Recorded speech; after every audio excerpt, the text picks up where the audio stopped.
Je vous propose un nouveau tutoriel sur Ciel Compta 2017, toujours donc dans notre thématique des traitements extra-comptables. Nous allons voir donc là un tutoriel sur ce que l'on appelle les immobilisations.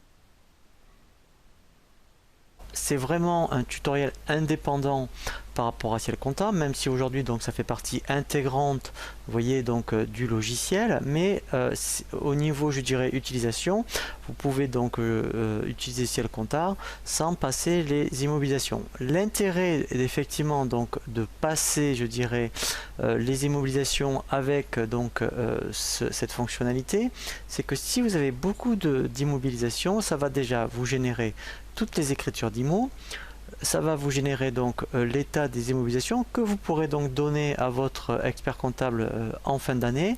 Et en plus, si vous avez ce qu'on appelle du multisite, ou même ne serait-ce que dans une société, il y a plusieurs services, eh bien vous saurez exactement où se trouve tel et tel IMO. Alors, on va le voir vraiment en détail puisque lorsqu'on veut gérer donc les immobilisations avec Ciel Compta Evolution, donc je précise que c'est vraiment que sur la version Evolution, et bien la première chose donc qu'on va voir, donc dans un premier temps, vous voyez au niveau des listes des IMO, c'est vide, donc on peut générer les IMO et tout ce qui est crédit bail puisque nous on va voir les deux.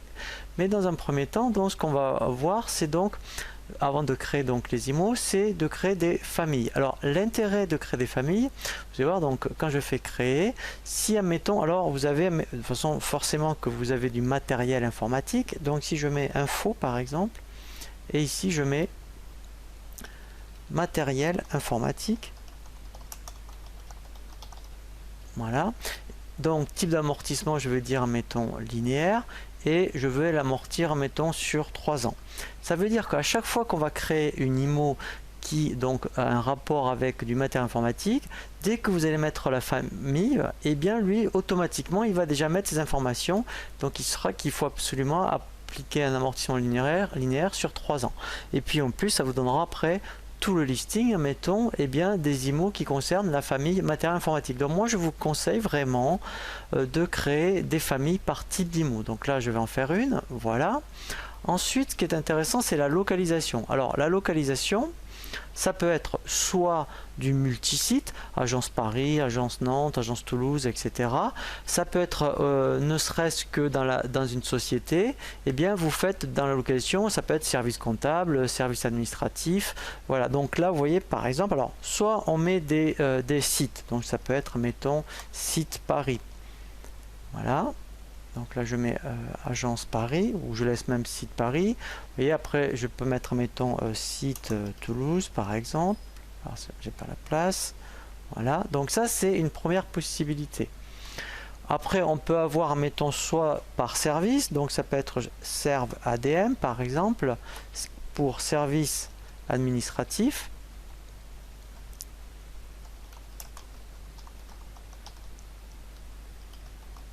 Voilà, donc là je vais en mettre deux. Voilà, donc après je vais mettre service serve COM pour service commercial par exemple.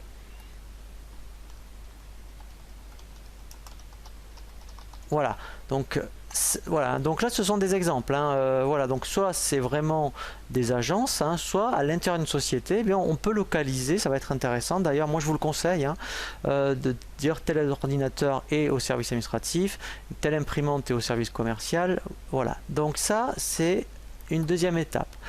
Ensuite, donc, alors les virements, je vous expliquerai ce que c'est. C'est quand on se trompe éventuellement d'un compte d'IMO pour le basculer sur un autre compte d'IMO. Donc là maintenant, une fois qu'on a fait les familles et les localisations, effectivement, eh bien, on va créer une IMO. Je vais donc cliquer sur le bouton créer. Je vais commencer donc à remplir par rapport à l'immobilisation que je viens d'acheter. Donc admettons si j'ai acheté un ordinateur HP, donc là je vais mettre HP 600 par exemple. Là donc je mets HP 600 PC, voilà. Donc en fait ce qui est intéressant c'est que je vais rattacher la famille matériel informatique, la localisation. Donc si admettons, donc là j'ai une seule société, mais en fait je veux savoir à quel service il dépend, voilà. Ce qui est très important c'est de rattacher le fournisseur, puisque en fait quand votre expert comptable en fin d'année vous demandera toutes les nouvelles IMO, et bien en fait il aura toutes les informations directement avec la fiche IMO que vous êtes en train de remplir ici, et donc il aura exactement chez quel fournisseur, et on va voir tout à l'heure à quel prix avec le numéro de la facture. Donc là je l'ai acheté le 3 septembre, la valeur d'achat, donc je vais dire 600 €. Voilà. Donc vous voyez que là il a bien repris les informations que j'avais bien indiquées dans la famille. Ensuite au niveau du complément, donc le complément c'est le numéro de la facture fournisseur, donc je vais dire mettons que c'était la facture 890. Ici le montant CFE, donc là c'est par rapport à ce qui remplace la taxe professionnelle, voilà, c'est la contribution foncière des entreprises, donc là il reprend la valeur d'achat. Les immobilisations divisibles, alors ça c'est un petit peu particulier, c'est admettons par exemple une grosse machine, et bien dans cette grosse machine on peut avoir, en fait on peut diviser en plusieurs IMO, donc ça si ça avait été le cas je le cocherai, et après je dirais le nombre d'IMO dont elle fait partie. Ça peut être aussi un lot, vous achetez 10 chaises par exemple, et bien vous cochez immobilisation divisible et vous mettez quantité 10, parce que éventuellement quand vous ferez une session d'IMO, vous pourriez très bien sur les 10 vendre par exemple 2 chaises. Voilà, donc après il faut indiquer si c'est le cas un bien immobilier. On peut même donc faire des immobilisations en mode simulation. Donc là ce qui est intéressant, c'est qu'il m'a construit, vous voyez, le plan d'amortissement. Donc là je sais exactement, eh bien tous les ans combien je vais avoir de dotation, ce qui va être capable de me générer en compta. Avant donc d'enregistrer ma fiche IMO, ici il faut bien que j'indique effectivement le numéro de compte. Donc là comme c'est du matériel informatique, donc ça sera un compte 218, et là en fait vous voyez, vous avez bien matériel de bureau et informatique. Donc là maintenant je fais OK. Voilà, et là ce qui est intéressant, c'est qu'en plus il me propose de passer l'écriture d'achat. Alors là il faut faire attention, parce que si vous passez par le menu immobilisation, ça va faire doublon avec la compta par rapport à la saisie de la facture d'achat. Il ne faut pas la saisir directement en mode saisie par rapport aux factures fournisseurs. Vous passez par les IMO, vous constatez l'IMO, et là vous dites eh ben je vais générer mon écriture d'achat. Donc là je fais oui. Voilà, donc là vous voyez, on est bien dans le journal d'achat, ça n'a rien à voir avec l'écriture de dotation. Là c'est vraiment l'écriture de l'achat de l'ordinateur. Donc là je fais OK. Voilà, et là en fait ce qui est intéressant, c'est qu'au moins donc ici j'ai maintenant mon IMO, et à partir de là, alors on peut après effectivement voir ce qu'on appelle les écritures de dotation. Donc là en fait vous voyez, alors je vais faire exprès de le lancer, hein. Il me le propose dans le journal d'OD. Donc là c'est pour tout l'exercice, hein. Alors par contre il faudra faire attention, parce que en fait si vous aviez plusieurs IMO, en fait le fait de faire génération de dotation, lui en fait il va générer une seule écriture pour l'ensemble des immobilisations, hein. Donc là je vous le dis, faites-y attention. Donc là je fais générer, voilà, donc là en fait elle s'est bien passée. Donc là si je vérifie dans liste des écritures, voilà, ici eh bien, vous voyez, donc là j'ai bien, alors là je suis dans le journal de banque. Si je vérifie déjà dans mon journal d'achat, ici j'ai bien l'achat de mon IMO, vous voyez, voilà. Et ensuite, dans les OD, en fait, donc si je rate opérations diverses, voilà, j'ai bien mon écriture de dotation. Donc ça c'est vraiment très très intéressant. Vous voyez, toutes ces écritures là, vous n'avez pas à les faire si vous passez par le menu immobilisation. Donc après, effectivement, on a donc des états au niveau immobilisation. Donc ça c'est intéressant aussi de passer par là pour votre expert comptable, puisque lui c'est sûr, il va vous demander donc un tableau des IMO. Et bien là en fait tout est mâché, puisque là il aura exactement tout ce dont il a besoin au niveau information. Vous voyez, voilà, la date d'acquisition, l'IMO, le prix, voilà, donc la base amortissable, et voilà, donc là le montant d'amortissement. Donc ça, sincèrement, pour lui, si vous passez par là, alors c'est intéressant. Si vous avez que 2-3 IMO, c'est vrai, enfin, c'est facultatif, on va dire, mais si vous commencez à avoir pas mal d'IMO, c'est vraiment très très intéressant, et bien de générer vraiment toutes les IMO avec le menu immobilisation. Alors après vous avez aussi le même principe pour tout ce qui est crédit bail. Donc là il faut faire attention, il faut passer ici crédit bail. Donc là si j'en crée une, alors là mettons ça pourrait être un crédit bail pour une imprimante ou pour une voiture par exemple. Donc là je vais mettre mettons une Clio, voilà. Donc là je mets, alors là après je pourrais mettre même le numéro, vous savez, d'immatriculation si vous avez plusieurs voitures voilà, de société. Voilà, donc je commence par la fiche. Alors là, effectivement, par contre, c'est pas du matériel informatique. Au niveau localisation, donc là, pareil. Hein, alors là, par contre, ça pourrait être, admettons, si vous avez du multisite, dire ben, elle est rattachée au site de Paris. Le fournisseur, donc là, mais après, il faudrait créer la fiche fournisseur. Donc là, pour l'instant, je vais mettre fournisseur divers. La valeur d'achat, donc là, mettons, je vais mettre, mettons, allez, 10 000 euros. Voilà. Donc là, voilà, donc là c'est une voiture de société, hein. Donc là il faut faire attention. Donc là, valeur fiscale, c'est bien, voilà, c'est pas par rapport à une voiture de tourisme, donc là il faut faire attention. Donc là, mettons, je vais dire c'est sur 5 ans, voilà. Donc après, lui en complément, donc là c'est la pièce comptable, c'est-à-dire alors là c'est la facture par rapport au constructeur, donc ce serait, voilà. Nous allons donc ensuite passer à l'onglet Crédit Bail. Donc là, on va indiquer la durée du bail. Donc elle est de 5 ans. Le total de redevance, c'est bien, donc sur les 5 ans, ça correspond bien à 10 000 euros.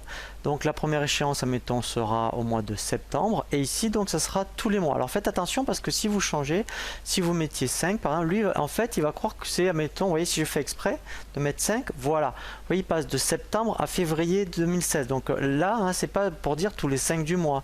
C'est vraiment tous les 5 mois. Donc là, laissez-le à 0. Voilà, et ensuite, donc après, on peut donc vous indiquer un prix d'achat contractuel hein, qui avait été convenu. Donc ensuite, ce qui va se passer, c'est que ici, on peut donc demander à passer l'écriture automatiquement. On peut anticiper la date à laquelle vous voulez donc la passer, sinon lui va respecter ce qui avait été indiqué après dans ici au niveau du crédit bail. Je vais donc indiquer après le compte de banque sur lequel je veux donc que ce soit prélevé. Donc là, je vais prendre le compte financier ici 512. Voilà. Le compte de redevance crédit bail, donc là, je vais prendre un compte de 612. Voilà, donc là, vous voyez, redevance de crédit bail. Voilà. Et alors, là, on ne va pas parler d'analytique et on peut mettre mode de paiement. Donc, admettons, peut-être mettons prélever directement, voilà, prélèvement et type, voilà. Donc là en fait après je fais OK, donc là maintenant je peux faire OK, voilà. Donc là maintenant il m'a bien pris en compte mon crédit bail.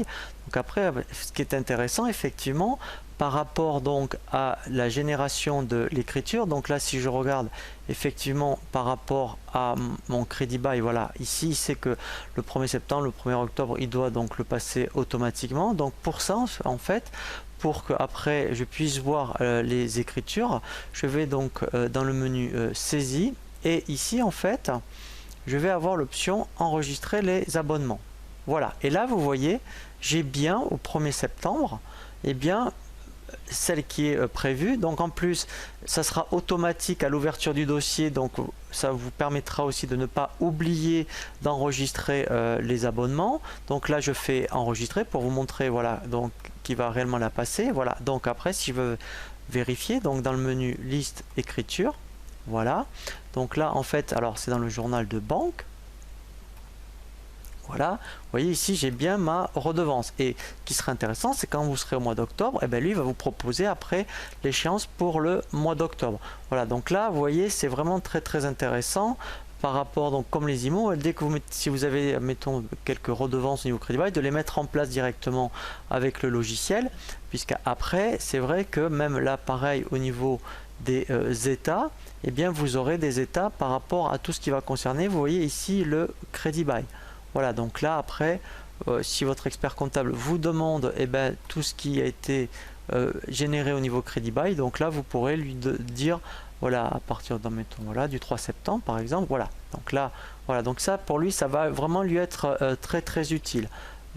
Voilà, donc après, pour revenir un petit peu donc au niveau des IMO, après, donc on a vu comment effectivement acquérir une IMO. Après, ce qui peut être intéressant, c'est de sortir une immobilisation. C'est pour vous montrer, donc si vous cédez, admettons, votre ordinateur, donc et bien ici il suffit de cliquer sur le bouton sortir.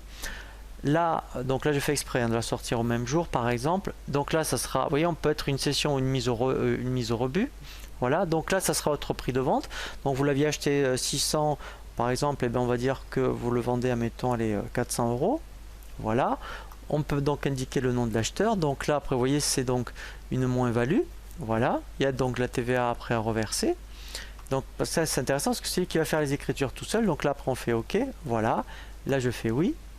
Voilà, et là directement, et bien lui, en fait, voilà, il va me proposer, vous voyez, dans le journal de vente, directement, et bien, de générer donc l'immobilisation. Voilà, donc là, après, effectivement, il faut juste indiquer, voilà, le compte client. Donc là, je prends, mettons que c'est client Martin, voilà, et je fais OK. Voilà, et là, après, vous voyez, directement, dans le journal de vente, et bien, j'ai bien mon IMO qui a été cédé. Vous voyez, voilà. Donc ça, c'est vraiment très très intéressant. Et en plus, dans tout ce qui est après état des IMO, vous aurez même après tout ce qui est cession d'IMO avec les plus ou moins values. Voilà, donc moi je vous le conseille, hein, si vous avez pas mal d'IMO, de le mettre en place parce que tous les ans après ça va vous permettre de gagner du temps puisque vous aurez déjà vos IMO. Vous n'aurez plus qu'à ressortir le tableau d'IMO par rapport à la dotation de l'année d'après et éventuellement donc après si vous cédez des IMO, ben, c'est lui qui va faire les écritures tout seul.